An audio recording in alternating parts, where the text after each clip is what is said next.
আমাদের টার্গেটটা কি? আমাদের টার্গেট কি? একজন চিকিৎসক হিসাবে আমাদের টার্গেটটা কি? আমাদের টার্গেট কি? কেউ একজন বলেন দেখি। হ্যানিম্যান বলে রোগীকে দিয়েছেন। আরোগ্য দান করা। হ্যাঁ, দ্রুত আরোগ্য দান করা। হ্যানিম্যান বলেই দিয়েছেন আমাদের টার্গেট হলো অসুস্থ মানুষটাকে সুস্থ অবস্থায় নিয়ে যাওয়া, মানে দ্রুত আরোগ্য করা। একটু কঠিন বাংলা হলো দ্রুত আরোগ্য করা, আর লেম্যান ল্যাঙ্গুয়েজ হচ্ছে অসুস্থ মানুষটাকে সুস্থ তৈরি করা। তার অসুস্থ মানুষ মানে কি? Man in disease. Man in disease K restore করা, ডিজিজ মুক্ত করা, এটা হলো আমাদের টার্গেট। তো একজন পেটের ব্যথা রুগী আপনার কাছে আসছে, আপনি কাকে ওষুধ দিবেন? ম্যান ইন ডিজিজটাকে, ম্যান ইন পেটের ব্যথাটাকে। একজন লিউকেরিয়া নিয়ে আসছে, আপনি কাকে ওষুধ দিবেন? কিসের ওষুধ দিবেন? ম্যান ইন লিউকেরিয়াকে, তাই তো? এটা কিন্তু বলে গেছেন আমাদের হ্যানিম্যান। আমাদের কিন্তু এই থিমটা মাথা থেকে বাইর করলে চলবে না। আমরা দেব হচ্ছে অসুখটাকে না, আমরা দেব হচ্ছে ম্যান ইন ডিজিজটাকে, যে পার্সনটা ডিজিজটা হয়েছে তাকে। পেটের ব্যথার হাজারো সিমটম আছে। এখন কোন সিমটম নিব ওষুধ সিলেকশন করার সময়? আমি এর আগেও বলেছিলাম কোন সিমটম নিতে হবে আমাদের। আমরা যখন ওষুধ সিলেকশন করব তখন হ্যানিম্যান একটা গাইডলাইন দিয়ে গেছিলেন, কি সেটা কার মনে আছে বলেন? Peculiar uncommon symptoms, sir. হ্যাঁ, পিকুলিয়ার আনকমন। আমি এটাকে কি বলেছিলাম, কারো মনে নাই? PQRS। হ্যাঁ, PQRS. Thank you, thank you. আমরা পিকিউআরএস কে নিব। পিকিউআরএস, পিকিউআরএস টা কি? P for peculiar, Q for queer, R for rare, S for strange. আমি একটু লিখে দিই, অনেকে নতুন আছেন, এটা লিখে নেবেন। আমাদের টার্গেট এটা, আমরা এটা খুঁজে বাইর করি। আমরা পেটের ব্যথার হাজার হাজার সিমটম আছে, কফ নিয়ে আসছে হাজার হাজার সিমটম আছে, আমরা সেই বিষয়গুলোকে প্রত্যেকটাকে নিই না। আমরা খুঁজি হচ্ছে PQRS, peculiar queer rare uncommon symptom, তাই তো? কারো কোনো ডাউট?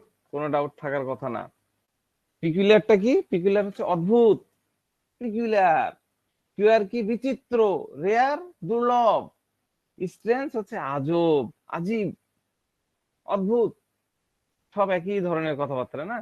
তো আমাদের মহান পিতা, আমাদের হোমিওপ্যাথির স্রষ্টা, হোমিওপ্যাথি যিনি তৈরি করেছেন, father of homeopathy, doctor Samuel Hahnemann, তিনি কি বলেছেন? ক্যারেক্টারিস্টিক সিমটমের উপরে গুরুত্ব দিতে।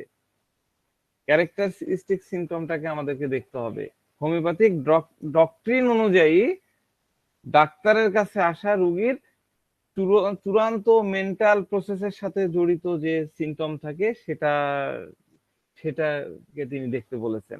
অর্গাননের 3 নম্বর অ্যাপোরিজমে তিনি এই বিষয়টা নিয়ে আলোকপাত করেছেন। তিনি কি বলেছেন 3 নম্বর অ্যাপোরিজমে?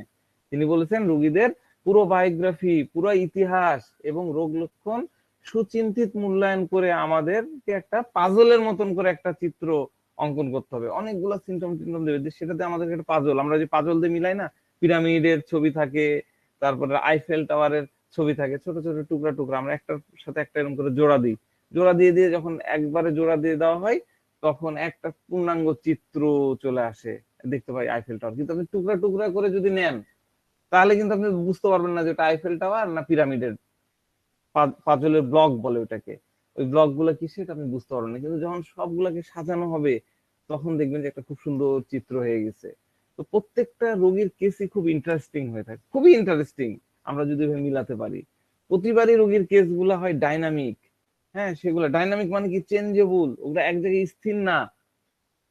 তো সেগুলোকে যখন আমরা স্টাডি করব, চিন্তা করব, থিঙ্কিং করব, তখন আমাদের আন্ডারস্ট্যান্ডিং গুলো ভালো হবে। তো একই রুগী গতবার আর্সেনিক দিয়েছিলেন, সেই রুগীর সাফারিং, বারবার সাফারিং এর চিত্র একই রকম নাও হতে পারে। এক এক এক এক ধরনের, ধরেন আকাশ দিয়ে, আমি বলছিলাম আকাশ দিয়ে মেঘ উড়ে যাচ্ছে, ভাসমান মেঘ, হ্যাঁ, চলমান মেঘ। সে মেঘ যেরকম এক একবার এক এক আকার ধারণ করে, ঠিক সেরকমই হয়। তো আমরা হ্যানিম্যানের অ্যাফোরিজম নাম্বার যদি 153 পড়ি, তাহলে পাবো কোনো একজন রোগীর মধ্যে সমস্ত মানসিক বা শারীরিক বা সাধারণ উপসর্গ দেখা যায় না, শুধুমাত্র তার বৈশিষ্ট্যযুক্ত এবং অস্তিত্ব জ্ঞাপক মানে ক্যারেক্টারিস্টিক সিমটম হচ্ছে তাকে ইউনিক করে তোলে। তো আমরা যখন আমাদের এই ম্যাথমেটিকা গুলো আমাদের যে ফরম্যাটে লেখা থাকে, তখন আমরা যখন পড়ি তখন ফিক্সড কিছু চিত্র আমাদের মাথার মধ্যে চলে আসে। ঠিক আছে, কমন কিছু চিত্র আপনি ম্যাথমেটিকা থেকে আপনি পাবেন। ঠিক আছে, প্রত্যেকটা রোগীর মধ্যে এই কিছু ক্যারেক্টারিস্টিক সিমটম দ্বারা সেগুলা ওখানে সাজানো আছে। কিছু হয়তো সিঙ্গুলার আছে, কিছু হয়তো ইয়ে করা আছে। হ্যাঁ, কিন্তু এই চিত্রগুলা আসলে আনপ্রেডিক্টেবল চিত্র। তো ক্যারেক্টারিস্টিক সিমটমের দিকে বিবেচনা করলে আমরা পাই প্রিডমিনেন্ট সিমটম গুলা সবচেয়ে বেশি তীব্র যন্ত্রণার হয়, খুবই সেগুলা পরিবর্তন মানে খুব বেশি কষ্টদায়ক হয়। হ্যাঁ, এবং সেগুলা রোগীর মধ্যে একটা শক্তিশালী ইমপ্রেশন তৈরি করে। ঠিক আছে, ক্যারেক্টারিস্টিক সিমটম গুলোর মধ্যে আমরা এরকম দেখতে পাই। এগুলো মানে অর্গান ভিত্তিক আলোচনা, এগুলো করলে আবার অনেকে বিরক্ত হয়ে যান, কিন্তু এগুলো একটু করে জানতে হয় যে আসলে আমরা কি নিব কি নিব না। ঠিক আছে, আর পিকুলিয়ার সিমটম হলো একদম বিশেষ সিমটম, 10 জনের মধ্যে আপনি পাবেন না।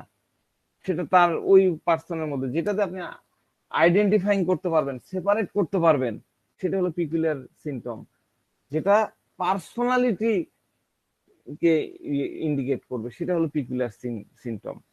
ঠিক আছে, এই বিষয়গুলা মানে এমএল সেগালের করেন, এগুলো হ্যানিম্যান অনেক আগে বলে গেছেন, ডক্টর হ্যানিম্যান বলে গেছেন। আপনারা যদি হেরিংস এর লেখা পড়েন, হেরিংস এর ফিলোসফিক্যাল অনেক লেখা আছে সেখানে, সে তো আসলে হ্যানিম্যানকে পুরা এলাবোরেট করেছে, একদম মানে তাফসীর করে ফেলেছে। হেরিং পড়লে আপনারা এই বিষয়গুলোকে জানতে পারবেন।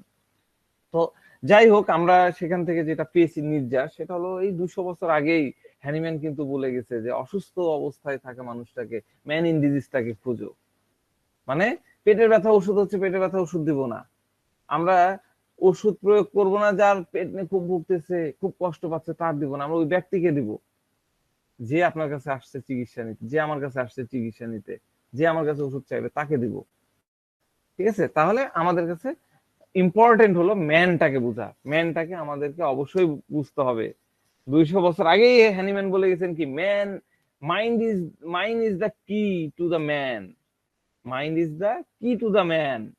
ব্যক্তির মন তার ভালোবাসা, অনুভূতি, ঘৃণা, বিতৃষ্ণা, মানসিক আঘাত, নিউরোসিস, তারপরে যে jealousy, rage, desire, sex, aversion, mania, phobia যা আছে, এগুলো কিন্তু মানুষ তার রোগের কথা বলার সময় আপনাকে মনের অজান্তে হোক আর সজ্ঞানে হোক আর অজ্ঞানে হোক, যেভাবেই হোক আপনার সামনে উপস্থাপন করেন। এগুলাকে আমাদের কিন্তু উপেক্ষা করা যাবে না, এগুলাই প্রাইম ফ্যাক্টর। ঠিক আছে, হ্যানিম্যান কি বলেছেন, pathology recognize nothing but the man's body. Pathology মানুষের শরীর ছাড়া কিছু না, কিছু চেনে না।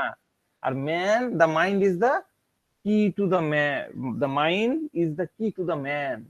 মানুষের ঢুকতে গেলে মাইন্ডটা লাগে, এই কারণে আমরা আসলে মাইন্ডটাকে গুরুত্ব দিই। তার মানে এটা না যে মাইন্ড ছাড়া আমরা কোনো সিমটম নিই না। হয়তো অনেকেই শুধু মাইন্ডই নাই, কিন্তু মাইন্ড ছাড়া আমরা যদি কোনো কিছু প্রমিনেন্ট পাই, কোনো পিকিউআরএস যদি পাই, আমরা ডেফিনেটলি সেটা নিই, আমরা নিয়ে ওটাকে প্রেসক্রাইব করি।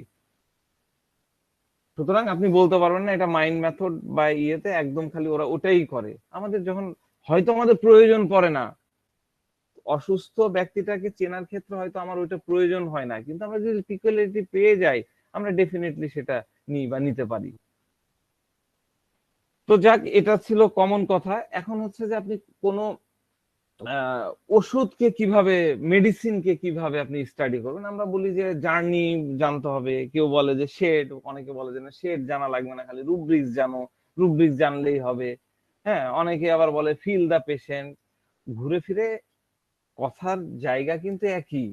হ্যাঁ, জার্নি কেন জানতে হয়, কেন জানতে হয় না, আহ, সেটা নিয়ে আমি আরেকদিন আলোচনা করব। কিন্তু আমরা আজকে বোঝাতে চাই কিভাবে মেডিসিন স্টাডি করতে হয়। কোন মেডিসিন স্টাডি করার আমার কাছে মনে হয় যে সবচেয়ে ভালো পদ্ধতি হলো, কোন মেডিসিনকে বুঝতে গেলে, মেডিসিন মানে তো মানুষ, তাই না? ধরেন একটা মিউর, আগে তো মেডিসিনটা বুঝতে হবে, তারপরে না মানুষকে যে আপনি ওটাকে সেট করবেন। তো ওই একটা মেডিসিন যেটা কিছু গুরুত্বপূর্ণ লক্ষণ আছে, সেই গুরুত্বপূর্ণ লক্ষণটাকে আপনাকে আগে খুঁজে বাইর করতে হবে যে কোনটা কোনটা গুরুত্বপূর্ণ। সেই গুরুত্বপূর্ণ লক্ষণটাকে সূক্ষ্মভাবে, একদম শেডের লেভেলে, ডিপ লেভেলে আপনাকে ব্যাখ্যা বিশ্লেষণ জানতে হবে, ভাষা ভাষা না। হ্যাঁ, আমরা ওই যে অনেকেই বলে মেটাফোর হ্যান ত্যান, আমি মেটাফোরের ওয়ার্ডটা ইউজ করতে চাচ্ছি না, আমি যে একদম সূক্ষ্ম অনুভূতি, ভেতরে কি অনুভূতিতে সে এরকমটা করলো, সে অনুভূতিটা আপনাকে জানতে হবে। সেই রুব্রিক্স এর সাথে ওটাকে মানে লক্ষণগুলাকে রুব্রিক্স আমরা যদি বলে থাকি বলি, তাহলে সেই লক্ষণের সাথে ঠিক কাছাকাছি সামঞ্জস্য, সিমিলার টাইপ, অনুরূপ রুব্রিক্স। হ্যাঁ, বিশেষ করে যে রুব্রিক্স গুলোতে দেখা যাচ্ছে কম মেডিসিন থাকে বা সিঙ্গেল মেডিসিন থাকে, সেইগুলোকে খুঁজে খুঁজে বাইর করতে হবে। হ্যাঁ, করে একটা রুব্রিক্স এর সাথে আরেকটা রুব্রিক্স এর কোরিলেশন করতে হবে, সম্পর্ক করতে হবে, একটার সাথে একটাকে জুড়ে দিতে হবে, লাগাতে হবে, কিভাবে এটার সাথে অ্যাটাচ হচ্ছে। আমি আজকে যে কেসটা শেয়ার করেছি সেইটা নিয়ে আমি আলোচনা করবো, যে দেখেন একটার সাথে একটা কিভাবে লাগানো থাকে। কেস এই রুব্রিক্স, একটা রুব্রিক্স সিঙ্গুলার রুব্রিক্স, তার সাথে আরো আশেপাশের রুব্রিক্স কি করে সম্পর্ক যুক্ত হবে, সেটা লিঙ্ক আপটা শিখতে হবে, সেই স্টাডিটা করতে হবে, সেটার ব্যাখ্যাটা জানতে হবে। তাহলে পুরো মেডিসিনের ড্রাগ পিকচারটা আপনারা বুঝতে পারবেন। আপনি বুঝতে পারবেন যে ওই ব্যক্তিটা, ওই মেডিসিনের ব্যক্তিটার প্রকৃতি কেমন হয়, নেচার কিরকম হয়, কোন পর্যায়ে সে কিরকম আচরণ করে, সেটা আপনি বুঝতে পারবেন। সব সময় তো সে ইরিটেট থাকবে না, সব সময় তো তার মধ্যে অ্যাঙ্গার আসবে না, সব সময় তো সে রেজে যাবে না, এক এক সময় এক এক পরিস্থিতিতে যাবে, সেটা আপনারা তখন বুঝতে পারবেন। দেখা যাবে যে আপনি অনেক রুব্রিক্স ধরতে পারছেন না, মনে আসছে না, মনে আসছে না। এটা খুবই স্বাভাবিক, আমারও মনে থাকে না, অনেকেরই। এখানে আমি হলফ করে বলতে পারি আপনারা কেউ 100% রুব্রিক্স মনে রাখতে পারেন না, এটা সম্ভবই না। হয়তো দু একজন আছেন জীবন্ত রেপোর্টারি, সেটা আলাদা কথা, কিন্তু ম্যাক্সিমামই কিন্তু আমরা এটা পারি না, মনে রাখতে পারি না। তা সত্ত্বেও দেখা যায় আপনি সঠিক ওষুধ নির্বাচন করতে পারছেন। আমাকে মেসেঞ্জারে মানে আমার ইনবক্সে একজন আমাদের এখানকার ফেলো স্টুডেন্ট, উনি দিয়েছেন, তিনি সঠিক মেডিসিন দিয়েছেন, কিন্তু বলছেন স্যার আমি তো রুব্রিক্স মনে করতে পারছি না, এটা এটা আর এটা মনে হতে পারে। তো এরকম কেন হচ্ছে? কারণ সে ওষুধের ফিলিংসটা বুঝেছে, ওষুধটার যে সূক্ষ্ম অনুভূতি থাকে সেটা সে বুঝেছে, বুঝার পরে সে রুব্রিক্স আনতে পারতেছে না, কিন্তু সে মেডিসিনটাকে ক্র্যাক করে ফেলতে পারতেছে। তো এটা আমার কাছে মনে হয় যে মেডিসিন সিলেকশনের জন্য খুবই ইজিয়েস্ট এবং সঠিক একটা পদ্ধতি। ঠিক আছে? তো রোগীর মানসিকতা, তাও হতে পারে তার অসুস্থ অবস্থার, হতে পারে তার বর্তমান অবস্থার, বা তার জন্মগত স্বভাব হোক, যদি সেই মানসিকতা ওষুধের মানসিকতার সাথে ব্যক্তির স্বভাব বা মনের ক্যারেক্টারিস্টিক সিমটমকে একদম সম্পূর্ণ মিলায় দেওয়া যায়, এটা ওষুধের ক্যারেক্টারিস্টিক সিমটম, এটা মানুষের ক্যারেক্টারিস্টিক সিমটম, এই দুটাকে যখন আপনি মিলায় দিলেন, এইভাবে মিলায় দিতে পারবেন, তখন বুঝবেন যে আপনি রোগীকে যদি ওই ওষুধ প্রয়োগ করেন, তাহলে রোগী ডেফিনেটলি 100 উপকার পাবে। যে কোনো অসুখ হোক, অসুখের নাম XYZ দেন, অসুখের নাম, অসুখ আমাদের কাছে ম্যাটার করে না। সেটা আপনার ক্যান্সার কি আলসার, সেটা কি আপনার অ্যাবসেস কি আপনার সোরাইসিস কি সাইকোলজিক্যাল ডিসঅর্ডার, সেটা ম্যাটার করে না। আপনি খালি ক্যারেক্টারটা মিলান, আপনার কাজ হলো মিলায় দেন, মেডিসিনের এই ক্যারেক্টারের সাথে এটাকে মিলায় দেন, ডেফিনেটলি রোগী আপনার সুস্থ হবেই। তো দেখা যায় সার্জিক্যাল অনেক কেস, আপনারা আপনারা যারা এখানে প্র্যাকটিস করেন আপনারা এটা জানেন, পাইলস অপারেশন করছে, বারবার অপারেশন করছে, ফিরে আসছে, নাকের পলিপাস বারবার অপারেশন করছে, ফিরে আসছে, আসছে কিনা, ইউটেরাসের টিউমার হচ্ছে, চেঁচে ফেলছে, আবার চলে যাচ্ছে, চকলেট সিস্ট হচ্ছে, চেঁচে ফেলছে, চলে যাচ্ছে, কিডনি থেকে ইয়ে করছে, আপনার পাথর রিমুভ করতেছে, হ্যাঁ, লেজার টেকনোলজি আর কি কি সব টেকনোলজি আছে সেগুলা দিয়ে রিমুভ করে ফেলতেছে, কি হচ্ছে, আবার তৈরি হচ্ছে, কোনো লাভ হচ্ছে না। কেন লাভ হচ্ছে না, এটা কি কখনো ভেবে দেখেছেন? কারণ ভাইটাল ফোর্সের যে হারমোনি, যে ডিসহারমোনির কারণে ওই প্রবলেমটা তৈরি হচ্ছে, সেটা অপারেশন করলে তো রিস্টোর হচ্ছে না। ভাইটাল ফোর্স তো একটা আধ্যাত্মিক বিষয়, এটা না আমরা একদিন আলোচনা করব অল্প করে।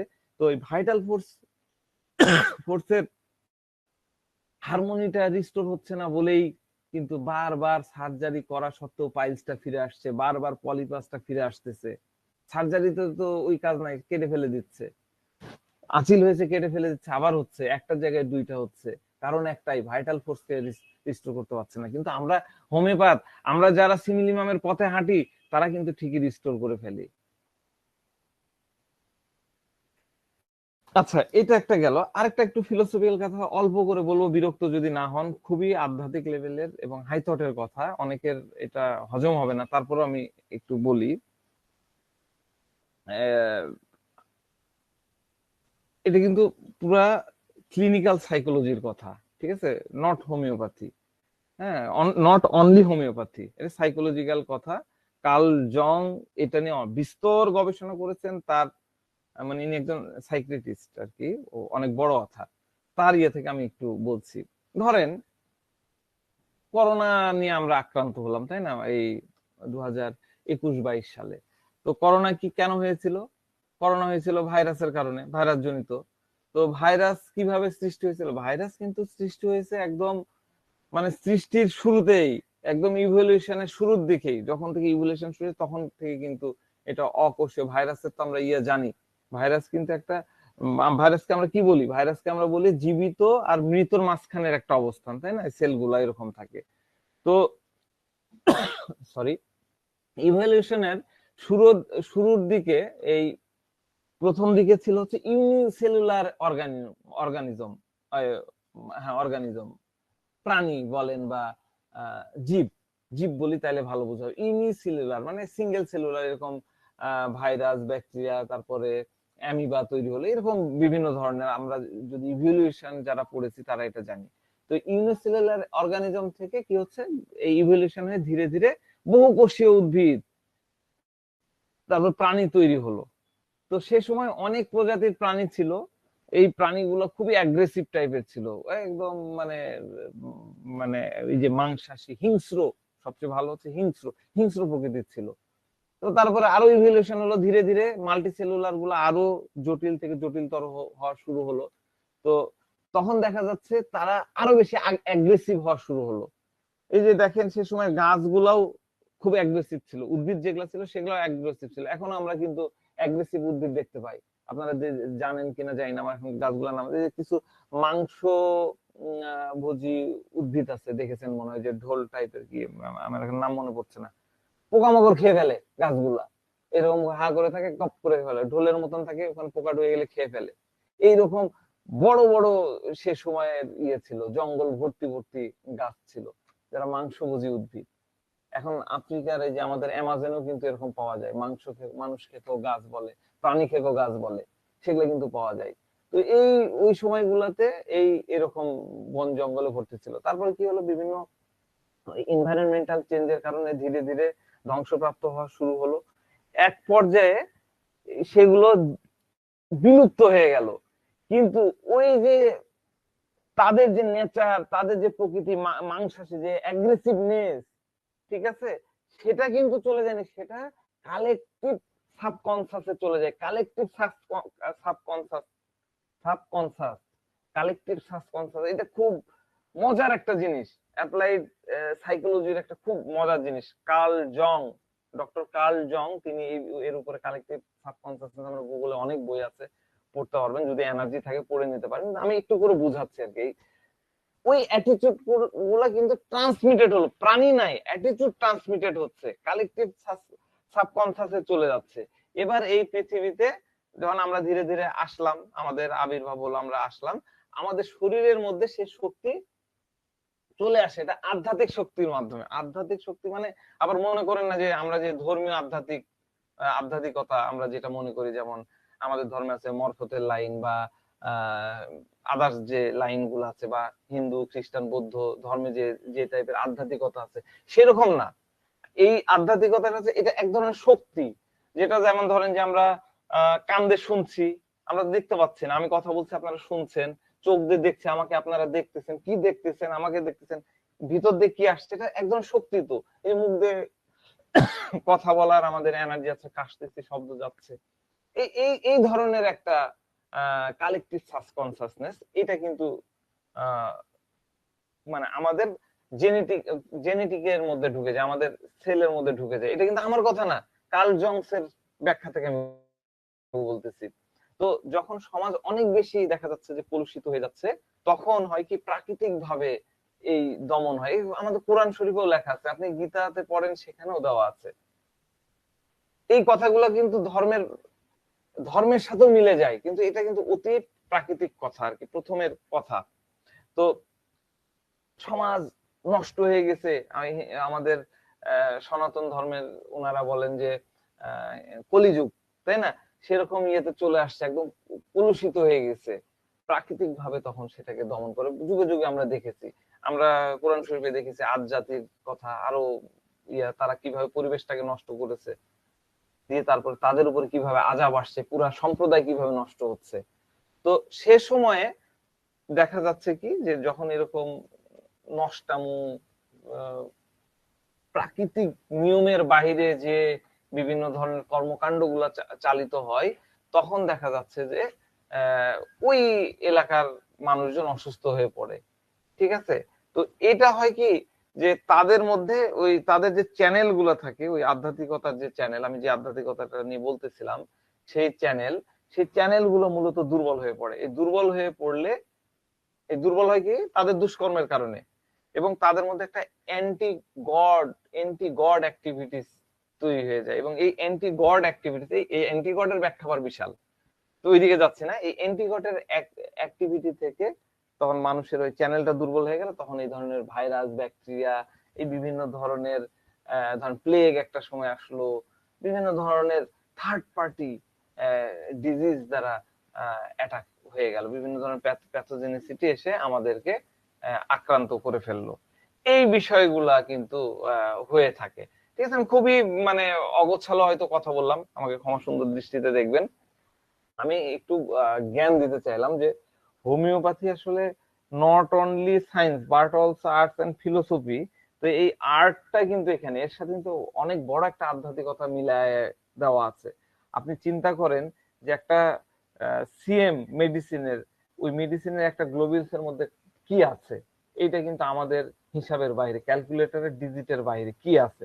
তো এইরকম লেভেলে আমাদের এই হোমিওপ্যাথিক সায়েন্সটা আছে, যেটাকে আমরা আসলে আমাদেরকে চিন্তা করতে হবে ওইভাবে, তাহলে আমরা ডেফিনেটলি এখানে পারবো। তো যাক, আজকে যে কেসটা আলোচনা করছিলাম সেই কেসটা একটু পড়ে শোনাতে চাই। আপনারা সবাই অংশগ্রহণ করেননি, খুবই কষ্ট পেলাম। যারা অংশগ্রহণ করেছেন তাদেরকে অসংখ্য ধন্যবাদ। 2-3 জন তো খুব সুন্দরভাবে ক্র্যাক করে ফেলেছেন। দু একজনকে আমি ইচ্ছা করেই একটু ইয়ে করে ফেলেছি, মানে কি বলবো, মিসগাইডেড করে ফেলেছেন, তারা ঠিক করেছেন। আর একটা বিষয় যে আমরা জ্বালা আছে বলেই ক্যান্সারিস ভাববো, এটা কিন্তু না। জ্বালা আমাদের ফ্যাক্টর না, আমাদের ফ্যাক্টর হচ্ছে তার প্রেজেন্টেশন, তার ফ্যাসেটটা কি হচ্ছে, সেখানে আমরা দেখব। কেউ যেন একজন হাত তুলেছেন, কাশ্মীর বা কিছু বলবেন? খুবই সংক্ষেপে 30 সেকেন্ড। জি, ওইটা বলতে চাচ্ছিলাম, ওই আধ্যাত্মিকতাটা হচ্ছে ফ্রিকোয়েন্সি ট্রান্সমিশন। ঠিক আছে। আমি আপনি ধন্যবাদ, আপনি ভালো বলেছেন। মানে এটা তো আসলে এক একজন এক এক আঙ্গিকে বলে, ঠিক আছে, এক একজন এক এক থিমে বলে। আমি পুরো আলোচনাটা করলাম কার্ল কার্ল জং এর ফিলোসফি থেকে, ঠিক আছে। তো তিনি যা বলেছেন আমি জাস্ট আপনাদেরকে সেটাই শেয়ার করলাম, কালেকটিভ সাবকনসিয়াস এর বিষয়টা নিয়ে আমি আর কি বললাম। তো এই হলো বিষয়। তো আমি কেসটা একটু আলোচনা করি। কেসটা হলো, একটু পড়ে নি, খুব দ্রুত পড়ে নি, আপনারা সবাই পড়েছেন আশা করি। এই ভদ্রলোকের পুরো অফিস আমাদের পেশেন্ট আর কি, টেলিটক কোম্পানির ইঞ্জিনিয়ার গ্রুপ এবং কাস্টমার কেয়ার দুটাই, মানে যারা যারা আছে এই অফিসে মোটামুটি 20-22 জন, তাদের ফ্যামিলি ডক্টর বলা যায়। তো ইনি কখনো এর আগে আসেননি, তো সামহাউ তিনি আসছেন অফিসের কলিগদের চাপে। তো প্রথমেই আমরা যে প্রশ্নগুলো করি, কি কোশ্চিন করা উচিত, আমার যারা পুরনো অনেকদিন থেকে থাকেন তারা তো জানেন যে আমি প্রথম কি কোশ্চিনটাই করি। তো ওই রকমই তাকে জিজ্ঞাসা করলাম যে আজকে কি কি কষ্ট নিয়ে আমাদের কাছে আসতে হলো। তো উনি বলছেন যে স্যার, আমার বাম হাতের বাহুতে মানে ঠিক এই জায়গাটায় অনেক ব্যথা, এবং এই ব্যথাটা এখান থেকে একদম কোনয় পর্যন্ত আহ, করে, আর খুব জ্বলে, এখান থেকে একদম মনে হয় জ্বলে যায়। তো কতদিন থেকে এরকম কষ্ট হচ্ছে জিজ্ঞাসা করলাম। তো বলে যে অনেক দিন আগে থেকে স্যার। তো আর অন্য কোনো সমস্যা, অন্য কোনো কিছু? বলে না স্যার, প্রবলেম এটাই। তো কি করেছেন এর জন্য? বলে যে এলোপ্যাথি ডাক্তার বলেছে যে এটা টেনিস এলবো। টেনিস এলবো নিয়ে আজকে একটু আলোচনা করতে চেয়েছিলাম, দরকার নাই, টেনিস এলবো আপনারা দেখে নেন। টেনিস এলবো মানে ওই যে টেনিস প্লেয়ারদের যে মানে খেলার কারণে যে রোগটা হয়, এই সাধারণত এটা একদম ব্যথা হয়ে যায়, এই এলবোটা পুরাটাই ব্যথা হয়ে যায়। আর আরো অনেক ধরনের সিমটম আছে, সেগুলা ভবিষ্যতে হয়তো আলোচনা করা হবে। তো টেনিস এলবো ওষুধ দিয়েছিল, কিন্তু খেয়ে কোনো কাজ হয়নি। তো করোনা টিকা দেওয়ার পরে আমার ওই জায়গায় একটা, যেখানে টিকা, এখানে আবার টিকা দিয়েছে, টিকা দেওয়ার পরে ওখানে একটা গোটার মতো হয়ে ব্যথা শুরু হয়। তো এলোপ্যাথিতে কাজ না হয়, আমি এলাকার একজন হোমিও ডাক্তারের কাছে যাই, ওনার কাছে ওষুধ খেয়েছিলাম। তো ফোলাটা তো ওষুধ খাওয়ার পরে নাই হয়ে যায়, কিন্তু ব্যথা থাকে, আর সাথে নতুন করে যোগ হয় জ্বালা। তো আমার তো মনে হচ্ছে যে ওষুধ খেয়ে ফোলা গেল, ব্যথা থাকলো, কিন্তু এই হোমিওপ্যাথির সাইড এফেক্টের কারণে মনে হয় আমার এই জ্বালাটা বেড়ে গেছে। তো যদিও হাতের ব্যথাটা আর জ্বালাটা টিকা দেওয়ার আগে থেকে অল্প অল্প হতো, এখন অনেক বেশি হয়ে গেছে। তো তাকে জিজ্ঞাসা করলাম, এজন্য আপনার কি মনে হয়? বলে, স্যার ব্যথাটা যেমন তেমন, জ্বালাটা অনেক বেশি, মানে ব্যথাটা সে টলারেবল, জ্বালাটা সে একদম বেশি অসহ্য হয়ে গেছে। তো জিজ্ঞাসা করলাম, অসহ্য হয়ে গেছে? জি। তো আমরা হয় কি, ভেরিফাই করার জন্য অনেক সময় রোগীকে ওই একই কথাই একবার দুবার করে রিপিট করি, যে দেখি সে অন্য কিছু করে কিনা। বা অনেকে হয় কি, একবার দুবার কথা বললে অনেক বেশি রিয়াক্ট করে, সেটাও কিন্তু একটা মানে আর কি ফেসেট। তো যাক, তো জিজ্ঞাসা করলাম যে শুধু অসহ্য হয়ে গেছে না আরো অন্য কিছু বিষয় আছে?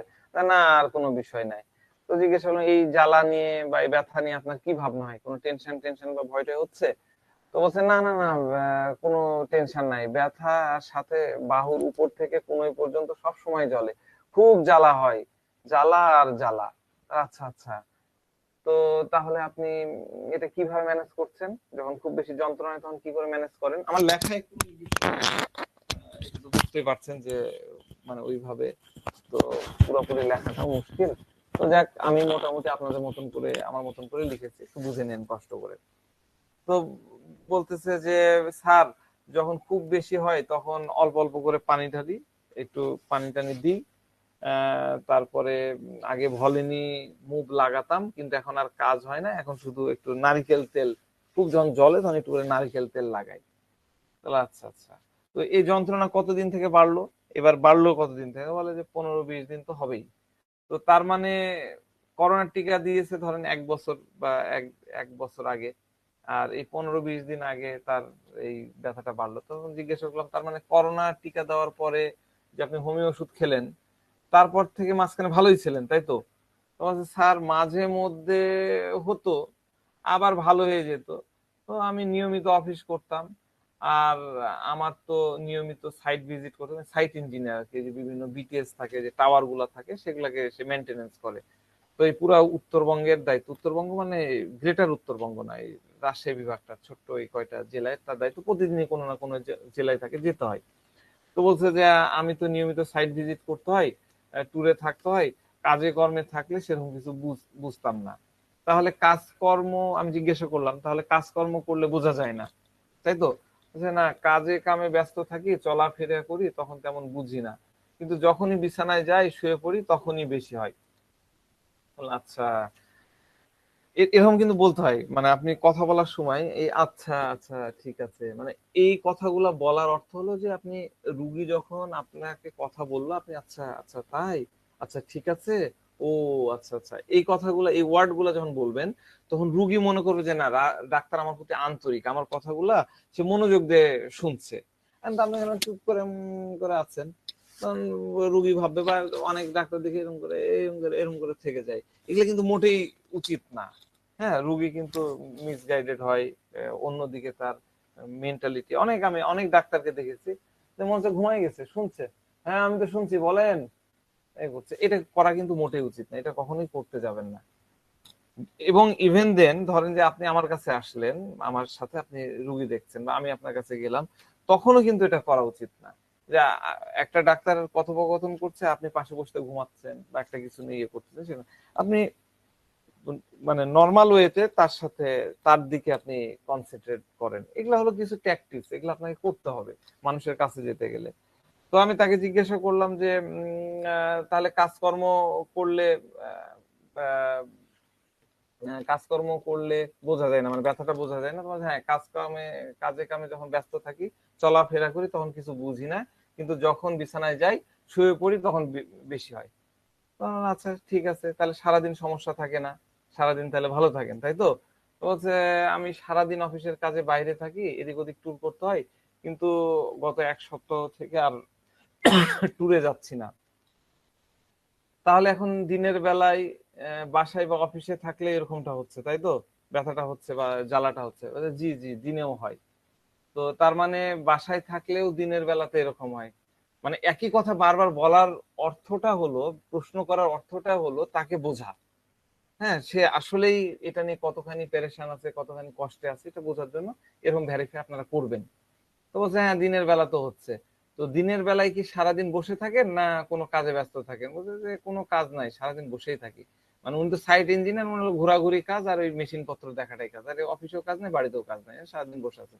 তো আচ্ছা, যখন কাজ করেন তখন এই বিষয়টা কি, এই বিষয়ে খেয়াল কেমন থাকে? তার মানে তখন এই বিষয়টা নিয়ে খেয়াল থাকে না। তার মানে যখন খেয়াল থাকে না তখন আপনি এটা অনুভব করেন না, তাই তো? মানে জি ডাক্তার সাহেব। তো এই সময় আপনার মেজাজ কেমন থাকে? তখন বলছে যে তেমন কোনো পরিবর্তন হয় না, মনের মধ্যে তেমন কিছু আসে না, কিন্তু গত 1 সপ্তাহ থেকে ব্যথাটা খুব বেশি বেড়েছে, সাথে অনেক বেশি জ্বালা হচ্ছে, জ্বালাটা আমার সহ্যের বাইরে চলে গেছে, এই জন্য আমি ওষুধ নিতে আসছি। আপনারা কি এই কাহিনীটা বুঝতে পারলেন? যারা পড়েছেন তারা তো ডেফিনেটলি বুঝতে পেরেছেন। তো মানে বিষয়টা হলো এই পার্সনটার ব্যথা অনেক আগে থেকেই ছিল, সে আমাকে যদিও প্রথম দিকে বলেনি, কিন্তু তারপরে হলো কি, করোনার টিকাটা যখন সে নিল, নেওয়ার পরে এই জায়গায় গোটা হলো, একে তো ব্যথা ছিলই, তার টেনিস এলবো ছিল, এবার করোনার টিকাটা নেওয়ার পরে তার ওইখানে গোটা হয়ে গেল এবং ব্যথাটা শুরু হয়ে গেল। জ্বালা ছিল না কিন্তু, মানে সে যখন বললো প্রথমে কিন্তু জ্বালা ছিল না ওই সময়টাতে। তো এরপরে হলো সে এলোপ্যাথি ডাক্তারের কাছে গেল, এলোপ্যাথি ডাক্তারের কাছে ওষুধ খেয়ে কাজ হলো না, এবার হোমিও ডাক্তারের কাছে গেছে। এবার হোমিও ডাক্তারের কাছে যাওয়ার পরে ব্যথা কমেছে, আমার ধারণা হয় থুজা দিয়েছে বা ভ্যাকসিন নাম কোন একটা মেডিসিন দিয়েছে, দেওয়ার পরে তার ফোলাটা চলে গেছে, কিন্তু ব্যথাটা আছে এবং জ্বালা যন্ত্রণা। পরবর্তীতে সে বললো যে জ্বালা আর ব্যথাটা কিন্তু তার অনেক আগে থেকেই ছিল, পরে কিন্তু সে স্বীকার করলো। তো এই জ্বালাটা, সে এমন অবস্থা হয়ে গেছে এখন সে আর কাজে যেতে পারতেছে না, তার ট্যুরে যেতে হয়, ট্যুর করতে পারতেছে না, বসে থাকতে হয়, এখন সব সময় হচ্ছে। এখন এইটাতে সে মোটেই আর সহ্য করতে পারে, বলছে যে অসহ্য লেভেলে চলে গেছে, সে শুধু এখন ওখান থেকে রিলিফ পেতে চাচ্ছে। আমার কিছু দরকার না, আপনি আমাকে এখান থেকে রিলিফ করে দেন। ছোট্ট একটা কেস, এই ছোট্ট একটা ভাবনা, ছোট্ট মানে জাস্ট এটা, মানে 5 মিনিটে এই এরকম এই টাইপের কথোপকথন আমরা কিন্তু পাই, আমরা গুরুত্ব দিই না। আমরা কিন্তু জ্বালার পিছনে গেলে ক্যান্সারিস যাচ্ছি, জ্বালার পিছনে গেলে আর্সেনিক যাচ্ছি, সেটা ঠিক আছে, কিন্তু আমাদেরকে বুঝতে হবে আসলে রোগীটার কি হচ্ছে, কেন কি করতেছে। তো যারা অ্যান্সার করেছেন তারা বাদ দিয়ে কেউ কি এটা একটু আলোচনা করতে চান? যারা ওখানে লিখেছেন, আইদার গুগল ক্লাসরুমে অথবা হোয়াটসঅ্যাপে যারা লিখেছেন, তাদের বাইরে কেউ কি আলোচনা করতে চান এই বিষয়টা নিয়ে? জাস্ট একটা মিনিট, কেউ একজন?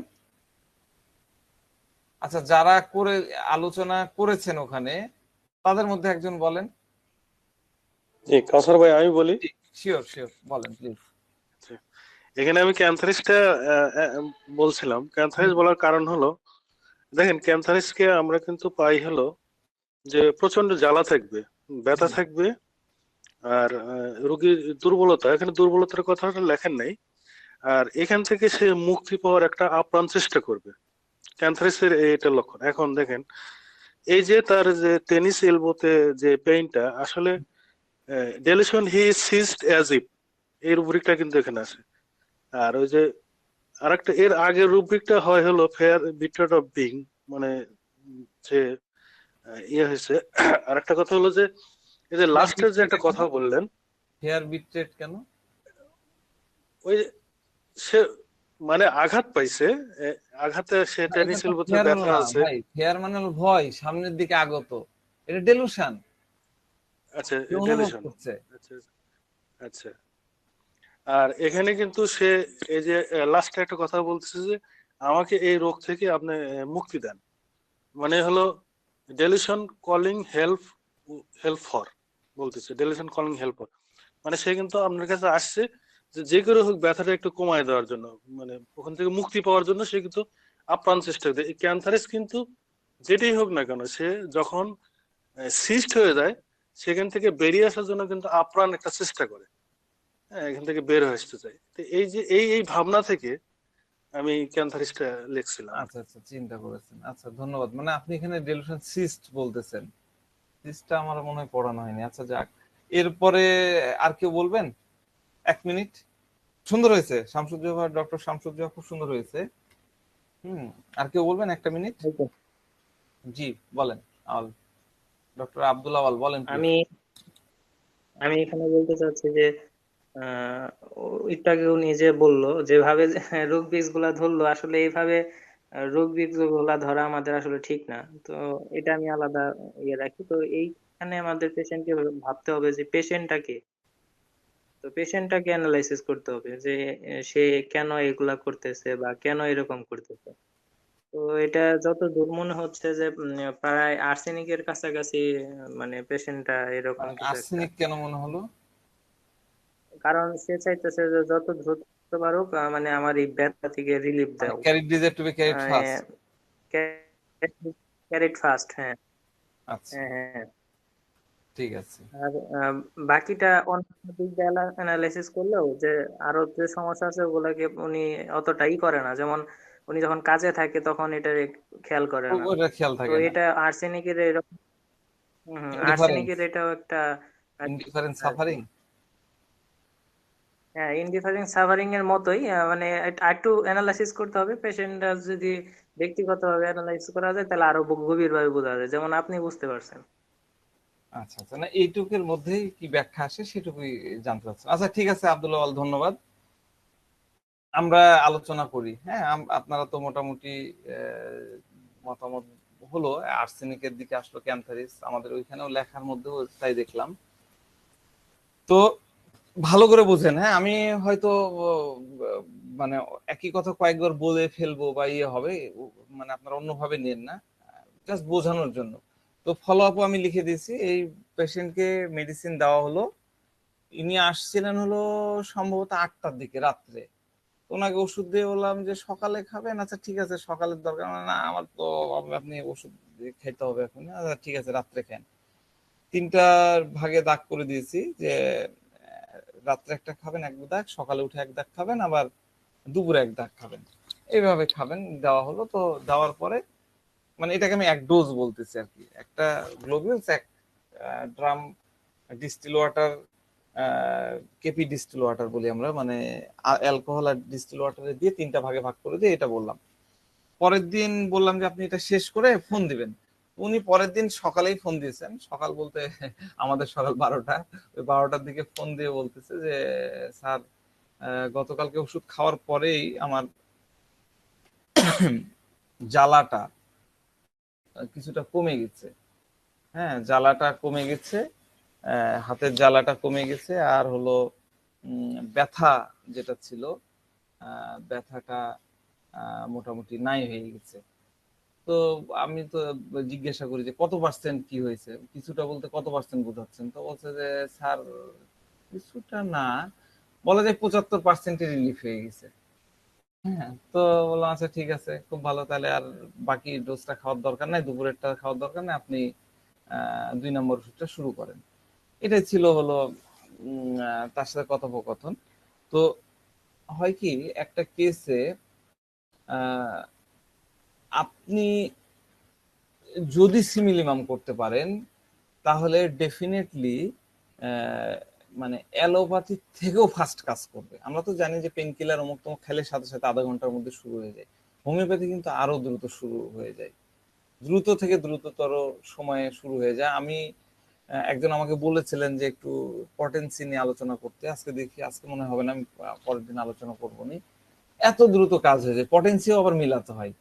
ঠিক আছে, মানে দেখা যাচ্ছে যে পেইনের ক্ষেত্রে আমরা বলি 30 পটেন্সি ইউজ করতে, আবার অনেক বৌদ্ধ আছে তারা বলে 1M। তো এটাও একটা আর্ট। তো যাক, তো যে রেজাল্টটা পাওয়া গেল এই টাইপের ব্যথা যন্ত্রণা, সে এলোপ্যাথিও করেছে, হোমিও খেয়েছে, বিভিন্ন ধরনের জিনিসও মাখছে, অন্য কোথাও কিন্তু এইরকম মানে তুরান্ত রেজাল্ট, ফাস্ট রেজাল্ট সেটা কিন্তু সে পায়নি। এটা শুধুমাত্র হতে পেরেছে যে আমরা মেডিসিনটাকে সিমিলিমাম করতে পেরেছিলাম, এক্সাক্ট সিমিলিমামের কাছাকাছি নিয়ে যেতে পেরেছিলাম, বিধায় সে কিন্তু এরকম রেজাল্টটা পেয়েছে। ঠিক আছে, তো আমাদের প্রত্যেককেই কিন্তু চেষ্টা করতে হবে আমাদের নিজেদের স্কিলটাকে বাড়ানো, এবং আমরা যদি আমাদের শতভাগটা দিই, আপনি একটা কেস টেকিং করে আপনি যদি নিজে নিজে একটা টিপটিপ ঢেকুর তুলতে পারেন, না আমি আমার শতভাগটা দিলাম, রেজাল্ট আমার জ্ঞানে আমি 100% করার চেষ্টা করেছি, আপনি যদি এই মেন্টালিটিটা নিয়ে আসতে পারেন, ডেফিনেটলি আপনি অ্যাকুরেট রেজাল্ট পাবেন, অ্যাকুরেসি আপনার অনেক বেড়ে যাবে। তো যাক, এই কেসটাতে অনেকগুলো রুব্রিক্স নেওয়া হয়েছিল, আমি আসলে ওইভাবে রুব্রিক্স তো নিইনি, কিন্তু এই আলোচনার সাথে যে যে রুব্রিক্স গুলা নেওয়া যায় সেগুলো আমি একটু করে বলি। সেটা প্রথম যে রুব্রিক্সটা নিয়েছিলাম সেটা হলো delirium crying with help for, তারপরে 2 নাম্বার হচ্ছে delusion injury of being injured, তারপরে ডেলুশন পজেসড বিং, ঠিক আছে, তারপরে delusion চকড ice cold hand by, আমার একজন কিন্তু অলরেডি ক্র্যাক করে দিয়েছেন, তাকে ধন্যবাদ। তারপর restlessness bed tossing about in, ঠিক আছে। তো মজার ব্যাপার হচ্ছে এই রুব্রিক্সে এই মানে ইয়েতে আর কি, এই রিপোর্টাইজেশন, আমার তো ওটা পড়িনি, ক্যান্সারিস তো দেখে বোঝা যায়, আরো কিছু ট্রিক্স আছে সেগুলা আমি বলে দেব। তো এইখানে যদি আপনারা এই যে delirium crying with injury of being injured, possessed being, তারপরে বেড টসড অ্যাবাউট ইন, এই রুব্রিক্সটা শুধুমাত্র চকড বাই আইসকুল হ্যান্ড, এই রুব্রিক্সটা ছাড়া বাদ বাকি রুব্রিক্স গুলা যদি নেন তাহলে আপনি মেডিসিন পাবেন 2টা, কারণ রেপার্টারি থাকলে পরে দেখতে পারেন, 2টা মেডিসিন পাবেন, একটা হলো ক্যান্থারিস আর একটা পাবেন হচ্ছে ইস্টামোনিয়াম। ভালো করে বুঝেন, কিন্তু আমার কথা বুঝেন, এখানে কিন্তু আমি ফিলোসফি বুঝাচ্ছি, মেডিসিনের রুব্রিক শেখারও দরকার নেই, আপনি ফিলোসফিটা বুঝেন। এইখানে আমি 5টা রুব্রিক্স দিলাম, 5টার মধ্যে যদি আপনি এই 4টা রুব্রিক্স কোনটা কোনটা বললাম, crying help for, injured being injured, possessed being, আর বেড টসেস অ্যাবাউট ইন, এই 4টা রুব্রিক্স যদি আপনারা নেন তাহলে আপনারা 2টা মেডিসিন পাবেন, একটা হলো ইস্টামোনিয়াম, দ্বিতীয়টা হলো ক্যান্থারিস, ঠিক আছে। তো আপনি যদি অ্যাপারেন্টলি চিন্তা করেন, মানে অ্যাপারেন্টলি দেখেন, তাহলে কোথায় ক্যান্থারিস আর কোথায় ইস্টামোনিয়াম, কোথায় শেখ সাদি আর কোথায় বকিল আলী, মানে একটু অন্যভাবে বললাম, আলাদা আলাদা ওষুধ, কিন্তু এরকম অনেক রুব্রিক্স যদি আপনারা এইভাবে টানেন তাহলে দেখবেন যে আলাদা ওষুধ, আপনি বুঝতেছেন ইস্টামোনিয়াম সে কোন লেভেলে ইস্টামোনিয়াম, একটা কিরকম ভয়, কিরকম কি জায়গা, আর এই ক্যান্সারিস কিরকম গন্ধযুক্ত একটা পার্সন, কিরকম একটা নোংরা পার্সন, বা এরকম যদি আমরা আমাদের ক্লাসিক্যাল ব্রেনকে কাজে লাগাই তাহলে এরকম দেখতে পাই, তাই না, 2টা আলাদা জিনিস মনে হবে একই ওষুধ, একটার সাথে একটা মিলে যাচ্ছে। তো এজন্য হয় কি, আমরা যদি না বুঝে একটা মেডিসিন যেটা অ্যাকুরেট হওয়া দরকার, সিমিলিমাম হওয়া দরকার, তার পরিবর্তে তার সাথে মিলিয়ে যায়, খুব কাছাকাছি হয় এরকম কোন একটা মেডিসিন দিয়ে দিই, মানে এই কেসটাতে যদি আমরা আর্সেনিকও দিয়ে দিতাম, ঠিক আছে, এই কেসটাকে এই এই পেশেন্ট হচ্ছে আর্সেনিকও খাইছিল ইয়ের সময়, করোনার সময়, এগুলো আমি সব শুনে নিয়েছি, এগুলো আমি দিইনি, দরকার নেই। তো তাকে যদি আরেকটা মেডিসিন, কাছাকাছি মেডিসিন দেওয়া যায়, সেটা আমাদের কি বলবো, আমরা হয়তো ওইভাবে বিশ্লেষণ করতে পারছি না, বা আমাদের মানে জ্ঞানের সক্ষমতা কম, আমাদের ক্যাপাসিটি কম, এই কারণে আমরা ওইভাবে নিতে পারিনি। তাও যদি আমরা দিয়ে দিই, যে কোনো মেডিসিন আমরা কাছাকাছি মিলে এরকম মেডিসিন দিয়ে দিই, তাহলে কাজ হবেই, অল্প স্বল্প হলেও কাজ হবে। একটু যখন কাজ হয়, রুগী পুরোপুরি সুস্থ হলো না, তখন আমরা কি করি, তখন আমরা বলি পটেন্সি বাড়াই, আমি নিজেও করি, পটেন্সি বাড়াই দিলাম, তারপরে অল্প বিস্তার দেখা যাচ্ছে একটু কাজ হলো, তারপরে একটা পর্যায়ে যে কাজ আর হয় না, তখন আমরা বলি যে এই ওষুধে আর কাজ হবে না, তুমি আসো আবার নতুন করে তোমাকে কেস টেকিং করি, কেস টেকিং করে অন্য মেডিসিনের কথা ভাবি। তো এই জন্য আমাদের স্কিল এমন ভাবে তৈরি করতে হবে, শতভাগ সিমিলিমাম যাতে আমরা করতে পারি, এইভাবে আমাদেরকে নিজেদেরকে তৈরি করতে হবে। আমার দরকার নাই 1000 মেডিসিন শেখার, রিয়ার আনকমন মেডিসিন শেখার দরকার নাই, আমি 10টা মেডিসিন শিখবো, 10টা মেডিসিন এমন ভাবে শিখবো যার একদম রগে রগে আমি যেতে পারি, তাহলেই আমরা কিন্তু এই হোমিওপ্যাথির প্রচার এবং প্রসারটাকে একদম পুরা বিশ্বব্যাপী করে দিতে পারবো, অ্যালোপ্যাথিকে আমরা চ্যালেঞ্জ করতে পারবো। তো যাক, আমরা যদি রোগীর সূক্ষ্ম প্রকৃতি বুঝি তাহলে রোগীর সাথে অল্প বিস্তার কথা বলি, তার অল্প দু একটা কথা শুনি, বা তার বডি ল্যাঙ্গুয়েজ যদি দেখি, তাহলে আমরা সহজে সঠিক মেডিসিন সিলেকশন করতে পারবো। রুগীকে মেডিসিন দেওয়ার জন্য ওইটুকু এনাফ। ওই মিসকে হাসি দিবে, ওই মানে আপনি যদি রুগীর প্রকৃতি বুঝেন, তাহলেই তো লাফিং স্পিকিং হয় তো এমনি বুঝে ফেলবেন ওটা দুইটা মেডিসিন আছে, বেলেডোনা অরামমেট, খুব সহজে আপনি চিনে ফেলতে পারবেন। কিন্তু মেডিসিনের সূক্ষ্ম ফিলিংস, কোর ফিলিংসটা আপনাকে বুঝতে হবে। ঠিক আছে, রুগীকে মেডিসিন দিতে গেলে ওইটুকুই এনাফ, আপনি পেরে যাবেন।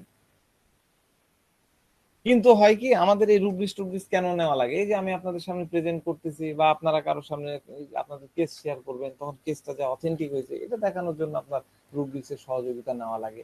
এই কারণে আমরাও সবাই নাই।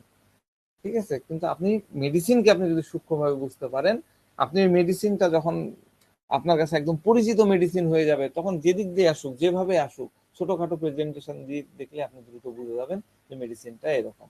তো যাক, এই কেসে আমি যে রুব্রিক্স গুলা নিয়েছিলাম তার মধ্যে তো আমি রুব্রিক্স এর লিস্টটা দিয়ে দিলাম। একটা হলো যে delusion possessed being. Delusion possessed being নিয়ে তো আমি অনেক আলোচনা করেছি। পজেসটা কেন হলো, পজেসটা কি? পজেসের দুটা শর্ত। কি কি শর্ত মনে আছে কারো? একটা হলো কোনো শক্তির কন্ট্রোলে থাকা, তাই তো? পজেস আমরা কখন নিই? যখন কোনো শক্তির কন্ট্রোলে থাকা। এই কার কন্ট্রোলে আছে? এই ব্যথা যন্ত্রণার কন্ট্রোলে আছে। আর দ্বিতীয় কি? অন্য কোনো কিছু বা কারো অধিকারে থাকা, যা তার স্বাধীনতাকে হরণ করছে, তার অধিকারটাকে হরণ করছে। সে অফিসে যাইতো, সে দৌড়ে বেড়ানো লোক, আজকে পাবনা যেতে হয়, কালকে বগুড়া যেতে হয়, আরেকদিন সিরাজগঞ্জ যেতে হয়। সাইড ডাউন হয়ে গেলে তাকে ওখানে দৌড়াতে পারে। সে 7 দিন ধরে অফিসেই যাচ্ছে না, বা অফিসে গেলেও ডেস্কে বসে থাকতেছে, সে কোনো ইয়েতে যেতে পারছে না। তার মানে কি? এই যন্ত্রণাটা তাকে তার স্বাধীনভাবে চলাচলের যে অধিকার, স্বাধীনভাবে চলাচলের যে ক্ষমতা, সেটাকে হরণ করলো। ঠিক আছে, এটা কিন্তু সিজড না। সিজড হচ্ছে হঠাৎ এক জায়গায় আটকে যাওয়া। সিজড নিয়ে আমি অন্যদিন অন্য আলোচনা করবো, পজেস্টে আসি। তাহলে এটা হলো পজেস্ট, সে করতে পারে না। পজেস্ট নিয়ে কারো কোনো আছে? আহ, আমার সাথে ডাউট আছে পজেস্ট নিয়ে?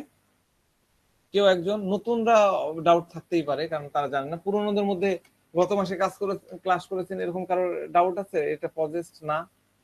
এরকম কেউ বলবেন? তার মানে আমি ধরে নিচ্ছি আপনারা সবাই বুঝেছেন পজেস্টের বিষয়টা। এরপরের যে রুব্রিক্সটা নিয়েছি সেটা হলো ডেলেম কাইং, এটা পরে বলতেছি। এই রুব্রিক্সটা বোঝেন, এটা একটু বোঝার প্রয়োজন আছে। রেস্টলেসনেস, এই যে দেখেন, restlessness, bed tossing about in. Restless bed tossing যখন বলেছে, বেড টসিং অ্যাবাউট ইন অনেক বড় রুব্রিক্স এখন হয়ে গেছে, কিন্তু আগে অত বড় ছিল না। কেন্টের জামানায় এই রুব্রিক্সটা অনেক বড় ছিল না, অল্প কয়েকটা মেডিসিন ছিল। ঠিক আছে, তো এটার অর্থ কি? ব্যক্তি অনেক বেশি অস্থির, রেস্টলেসনেস। রেস্টলেসনেস মানে অস্থির, একবার এদিক একবার ওদিক। ঠিক আছে, বিছানায় বেডে রেস্টলেসনেস মানে বিছানায় একবার এদিক, এই যেখানে যাচ্ছে আবার অবস্থান চেঞ্জ করে ওখানে যাচ্ছে, এপাশ ওপাশ করছে। কিন্তু আমাদের বুঝতে হবে কেন এরকম করছে। কেন একজন ব্যক্তি বেডের মধ্যে শুয়েছে? বেড মানে কি? বেড তো নরম জায়গা, তাই না? শান্তির জায়গা। এই বেডের মধ্যে, আমার এই বিছানায় জাজিম আছে, তারপরে একটা পাতলা পঞ্চের মতন আছে, নরম জায়গা, আমি এখানে কেন এপার ওপার করছি? কেন করছি? কারণ আমি আরাম পাচ্ছি না। আমার কাছে মনে হচ্ছে যে এই সাইডে যদি আমি শুই, এইখানে যদি আমি শুই, এই ধারে যদি আমি শুই, তাহলে আমার কাছে আরাম পাবো। ওখানে গেলাম, ওখানে যাই, ভালো লাগতেছে না, ওই আরামের ফিলটা আসছে না, আমি তখন ওই মাথায় চলে গেলাম। তার মানে কি? কোনো ব্যক্তি এক অবস্থায় বসে আছে বা শুয়ে আছে, যে স্থিতিতে সে আরাম পেত, ওই স্থিতিতে যদি ধরেন যে এখানে বসে আছে, আমি চেয়ারে বসে আছি, আমি তো এখান থেকে উঠছি না, আমি এখানে আরাম পাচ্ছি, আমি এখান থেকে উঠবো কেন? কিন্তু যখনই আমি আরাম পাচ্ছি না, তখনই তো আমি এই অবস্থানটা আমি চেঞ্জ করব, ওই বেডটাকে আমি ওখান থেকে নিয়ে যাব। তো এই একটা পার্সন এই জায়গাটা মানে পরিবর্তন করে। বেড মানে আরামের জায়গায়, আরামের জায়গায় দুইটা কারণে পরিবর্তন করে। এক হচ্ছে, আমার কাছে মনে হচ্ছে যে আমি এই যে বেডে শুয়ে আছি বা বেডে বসে আছি, এটার থেকে আমার কাছে ওই বেডে গেলে আরাম পাবো, বেশি ভালো লাগবে, কমফোর্টেবল লাগবে। এটা একটা। আরেকটা কারণ হলো যে আমাকে বাধ্য করছে, ধরেন আমি এখানে শুয়ে আছি, আমার বউ আমাকে ঠেলছে, "এই, তুমি উঠো, তুমি এই রুমে থাকতে পারো না, ওই ঘরে যাও।" মানে আমি বাধ্য হচ্ছি। আমার একটা দুর্বলতা আছে, আমার দুর্বলতা আমার বউ, সে আমাকে ধরে ঠেলে এখান থেকে পাঠাই দিচ্ছে। তাহলে দুইটা কারণে মানুষ বেটচ্যুত হয়। একটা হলো সে ভাবে যে বেটার জায়গা, ওখানে গেলে আরো বেটার হবে, আর দ্বিতীয়ত হচ্ছে তাকে বাধ্য করা হয়। হ্যাঁ, তো সুতরাং সাধারণ মানুষ স্থান বদল করে নিজেকে বেটার পরিস্থিতিতে নেওয়ার, মানে সে যে স্থিতিতে আছে সেখানে অতটা কমফোর্ট পাচ্ছে না, তার কাছে মনে হচ্ছে নতুন জায়গায় গেলে আমি কমফোর্টটা পাবো। ঠিক এইভাবে বিছানায় যে ব্যক্তি শুয়ে আছে সে দ্রুত পাশ পরিবর্তন করছে, স্থান পরিবর্তন করছে, এদিক থেকে ওদিক যাচ্ছে, পা উপরে যাচ্ছে, নিচে যাচ্ছে, পায়ের দিকে শুচ্ছে, মাথার দিকে শুচ্ছে, ধারে শুচ্ছে, পশ্চিমের দিকে শুচ্ছে। এর অর্থ হলো কি, সে যে পরিস্থিতিতে শুয়ে আছে সে পরিস্থিতি পুরোপুরি কমফোর্টেবল হচ্ছে না। তার কাছে মনে হচ্ছে যে আমি যদি অবস্থানটা পরিবর্তন করি তাহলে হয়তো আমি আরাম পাবো। মানে আরামদায়ক অবস্থায়, আরামদায়ক স্থিতিতে সে নাই, ওই ব্যক্তি নাই। সে চাচ্ছে নতুন স্থিতিতে যাতে, কারণ বর্তমান স্থিতি তার কাছে অত আরামদায়ক মনে হচ্ছে না। নতুন স্থিতি বর্তমানের থেকে আরামদায়ক হবে, লাভদায়ক হবে। ঠিক আছে? তো কোন ব্যক্তি একটা রিজনেবল সময়, যেমন ধরেন যে 5 মিনিট, 10 মিনিট, 20 মিনিট, আধা ঘন্টা, 2 ঘন্টা হয়ে গেল, কোন একটা অবস্থায়, কোন একটা স্থিতিতে বসে আছে, সে ওই স্থানটা পরিবর্তন করবে, যে বলবে যে না, এখানে থাকতে কষ্ট হচ্ছে, আমি ক্লান্ত হয়ে পড়ছি। বা দেখা যাচ্ছে শুয়ে আছে, শুয়ে থেকে উঠে বসে না কোমর লেগে গেল, বসে থাকে না মাথাটা পা ব্যথা করতেছে, এরকম একটা অবস্থা হলে অবস্থান চেঞ্জ করে। হ্যাঁ, সে হয়তো বলবে যে আমি 2 ঘন্টা ধরে দাঁড়ায় আছি, পা তো লাগছে, আমাকে এখন বসতে হবে। তার মানে কি, সেটা নতুন স্থিতির দিকে যাওয়ার চেষ্টা করছে। তার এই যে চেঞ্জ হচ্ছে, একটা তার মেন্টালিটিটা চেঞ্জিং, মানসিকতা আমাদের দেখতে হবে, চেঞ্জিং অবস্থাটা, মানসিক অবস্থায় মেন্টালিটির চেঞ্জিং অবস্থাটা আমাদের দেখতে হবে। এই রুব্রিক্সে কি দেওয়া আছে? রুব্রিক্সের হেডিংটা কি? হেডিং হচ্ছে রেস্টলেসনেস। রেস্টলেসনেস মানে কি? অস্থিরতা। অস্থিরতা কি? বর্তমানে সে আরাম অনুভব করছে না, এখানে তো অস্থির। আরাম হলে তো অস্থির হতো না। বর্তমান অবস্থাটা তার কাছে কষ্টদায়ক, বেদনাদায়ক। এজন্য সে চাচ্ছে দ্রুততার সাথে এই অবস্থা থেকে অবস্থানটাকে পরিবর্তন করা। কোনোভাবেই সে আরাম খাচ্ছে না, শান্তি পাচ্ছে না, দ্রুত এখান থেকে চলে যেতে হবে, শান্তি পাচ্ছে না। বেড কি? বেড আমি বললাম কি, বেড হলো আরামের জায়গা। আব্দুল আওয়াল কি বলছেন, বলেন। হ্যাঁ, এই কারণেই উনি ওই ডাক্তার পরিবর্তন করতেছে। হ্যাঁ, ডাক্তার পরিবর্তন করতেছে, তারপরে বিভিন্ন ধরনের প্যাথি পরিবর্তন করছে, ঠান্ডা পানি মাখছে, তারপরে গরম পানি, গরম বলছি কি, নারিকেল মাখছে, তারপরে মুভ দিচ্ছে। এই যে এই কারণে শান্তি পাচ্ছে না তো। হ্যাঁ, আরাম পাচ্ছে না। বেড কি? বেড হচ্ছে বিছানার জায়গা, আরামের জায়গা, এমন জায়গা যেটা আপনার জন্য স্বস্তি আনবে, আপনি নিজেকে কমফোর্টেবল ফিল করবেন, যেখানে আপনি সুখ পাবেন। তাই না? বেড মানে এটাই। আর টসিং, টসিংটা কি? টস করে না, টস। টসিং এর ডিকশনারি মানে অনেকগুলো মানে আছে, তার মধ্যে ইম্পর্টেন্ট 2টা মানে হচ্ছে, টস হলো to throw something lightly or carelessly. আমি ইংরেজি মানেটা দিয়ে দিচ্ছি, to throw something lightly and carelessly. Lightly and carelessly মানে কোনো বস্তুকে হালকা ভাবে নেওয়া, অসতর্ক ভাবে ছুঁড়ে ফেলা। ধরেন আপনি আপনার বাচ্চাকে একটা গিফট কিনে দিলেন, এই ধরেন এটা একটা গিফট, বাচ্চাকে মানে খেলনা, বাবা খেলনা আনছো, খেলনাটা বাইর করে এই প্যাকেটটা থ্রো ডাস্টবিনে। তার মানে কি, এই প্যাকেটটা তার কাছে গুরুত্বহীন, এটার কোনো ভ্যালু তার কাছে নাই। ঠিক আছে? এটাই বলছে, to throw something lightly and carelessly. দ্বিতীয় অর্থ হচ্ছে to move or to make somebody something up and down or from side to side. এটা আরেকটা মানে। এর অর্থ হচ্ছে কোন জিনিসকে ব্যক্তি উপর নিচ করে, একে অপরের দিকে হেলায় দুলায়, হ্যাঁ, এদিক অবস্থান পরিবর্তন, টানা হেঁচড়া করছে, এটাই হলো টসিং এর মানে। তো ধরেন যে আপনি বিছানায় শুয়ে আছেন, এদিক ওদিক পরিবর্তন করছেন, উলট পালট করতেছেন, কোনোভাবে ঘুম আসছে না, এটাকে বলা হবে টসিং। টসিং মানে বুঝতে পারছেন? ঘুম আসছে না, এদিক ওদিক উলট পালট, টসিং। তাহলে টসিং ইন বেড এর অর্থ হলো বিছানাতে এদিক ওদিক পাশ পরিবর্তন করা, শান্তিতে বা আরামে, আরামে নাই, অস্বস্তিতে থাকার কারণে এরকম করছে। ব্যক্তি যদি শান্তিতে থাকতো তাহলে তো এপিটো এদিক ওদিক ঘোরার প্রয়োজন হতো না। সে বর্তমান বা যে অবস্থায় শুয়ে আছে সে অবস্থায় নিজেকে আরামদায়ক অনুভব করছে না, এই কারণে খুব দ্রুত রেস্টলেসনেস, খুব দ্রুত এদিক ওদিক জলদি এপার ওপার করতেছে, অবস্থান পরিবর্তন করতেছে, উলট পালট হচ্ছে, একবার মাথায় হাত দিচ্ছে, মাথা থেকে হাত হটাচ্ছে, একবার ওইদিকে যাচ্ছে, একবার ওইদিকে যাচ্ছে, পায়ের দিকে যাচ্ছে, হ্যাঁ কখনো এইদিকে পা ঝুলায় বসছে, মানে শান্তি পাচ্ছে না, কমফোর্টেবল হচ্ছে না, ঠিক আছে, কমফোর্ট খুঁজে বেড়াচ্ছে, কমফোর্ট পাওয়ার প্রচেষ্টা চালাচ্ছে। তো কোন জায়গায় গেলে আরাম পাবো, এটা এই জায়গায় হচ্ছে না, এটাই হলো এই রুব্রিক্সের কথা। তাহলে রুব্রিক্সের যদি আমরা এসেন্স করি, সারাংশ দাঁড় করাই, তাহলে কি হবে, ব্যক্তি তার বর্তমান পেরেশান করা অবস্থায় যে কোনো উপায়ে জলদি থেকে জলদি, রেস্টলেসনেস, জলদি থেকে জলদি দ্রুততার থেকে মুক্তি পেতে চায়, দ্রুততার সাথে কমফোর্টেবল স্থিতিতে যেতে চায়। ঠিক আছে, আমাদের রুগীর কন্টেস্টে যদি রুব্রিক্সটা বুঝি তাহলে কি হবে, এই রুগীর এখানে ব্যথা, তাই না, এই যে এখানে ব্যথা, জ্বালা, বাহুতে ব্যথা, টেনিস এলবোতে ব্যথা, জ্বালা, সে এই ব্যথা জ্বালার বরদাস্ত, সে কি বললো, সহ্যই করতে পারছে না, বরদাস্ত করতে পারতেছে না, তখন সে কি করছে, মুক্তির জন্য ঠান্ডা পানি দিচ্ছে, মুখ ভলিনি দিচ্ছে, নারকেল তেল লাগাচ্ছে। এখানে এই তেল কেন লাগাচ্ছে, সে ভাবছে এই তেল লাগানোর জন্য মনে একটু আরাম লাগবে। হ্যাঁ, এই তেল লাগানোর জন্য আরাম লাগা, এটার সাথে অ্যানালজি করা শেখেন। ওই যে বিছানায় যে কথা বললাম, ওপারে গেছি, ওপারে যে আরাম পাচ্ছি না, এপারে গেছি যে আরাম পাচ্ছি না, এই কাহিনী তো ঘটলো, তাই না, এই তেল লাগানো, মুভ লাগানো, ভলিনি লাগানো, একই তো হলো, অ্যানালজি বলে এটাকে। এই তেল লাগানো এই ক্রিয়াটা আর বিছানায় গড়াগড়ি পাড়ার যে ক্রিয়া, এটা সমান। মানে যখন সে তেল লাগাচ্ছিল না, এর অর্থ হলো সে বিছানার এক সাইডে পড়েছিল, চুপ করেছিল, কিন্তু যখন যন্ত্রণা বেড়ে গেল, তেল লাগানো অবস্থা হলো, মানে অবস্থানটা চেঞ্জ করলো, আগে তো পানি লাগাচ্ছিল, তারপর মুভ লাগালো, তাহলে সাইড পরিবর্তন হলো না। এটাই হলো অ্যানালজি। হোমিওপ্যাথিকে এইভাবে অ্যানালজি করতে হয়। সাইড বদলানো মানে হচ্ছে পুরো পরিস্থিতি থেকে, মানে পুরাতন পরিস্থিতি থেকে নতুন পরিস্থিতিতে পৌঁছানো।